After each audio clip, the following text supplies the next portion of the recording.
50 രൂപയ്ക്ക് നല്ല പൊടിയിടലയും, 60 രൂപയ്ക്ക് ഈ 2 പീസ് രാമശ്ശേരി ഇഡലിയും, 70 രൂപയ്ക്ക് വലിയ നെയ്റോസ്റ്റും ഒക്കെ കിട്ടുന്ന പ്രിയയുടെയും ഹസ്ബൻഡ് പ്രവീണിന്റെയും കുഞ്ഞു തട്ടുകടയിലാണ് കേട്ടോ ഞങ്ങളുള്ളത്. ഇവർ തന്നെ വീട്ടിൽ പ്രിപ്പയർ ചെയ്യുന്ന ഇഡലിപ്പൊടിയും നെയ്യും ഒക്കെ ചേർത്തുണ്ടാക്കിയ ഈ പൊടിയിടലിക്ക് നല്ല ടേസ്റ്റ് ആയിരുന്നു.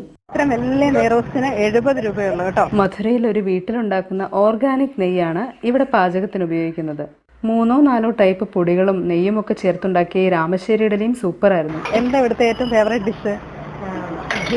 ഗീ പൊടി ദോശ. അങ്ങനെ ഒരുപാട് വെറൈറ്റീസ് ഇപ്പോൾ നമ്മൾ സെർവ് ചെയ്യുന്നുണ്ട്. ഉണ്ട്. പിന്നെ അടുത്ത മാസം ഒരു പുതിയൊരു ദോശയും കൂടെ ഞാൻ ആഡ് ചെയ്യാൻ പോവുകയാണ്. രസവടയും ഇവിടുത്തെ സ്പെഷ്യൽ ഈ സേമിയ കേസരിയും അടിപൊളിയായിരുന്നു കേട്ടോ. ഭയങ്കര ഇഷ്ടപ്പെട്ടിട്ട് ഇവരുടെ കേസരി. പത്മനാഭ സ്വാമി ക്ഷേത്രത്തിന്റെ തെക്കേ നടയിൽ ഭജനപ്പുര കൊട്ടാരത്തിന്റെ നേരെ ഓപ്പോസിറ്റ് ആയിട്ടാണ് പൊടിയിടലിയും കട്ടനും എന്നീ തട്ടുകട.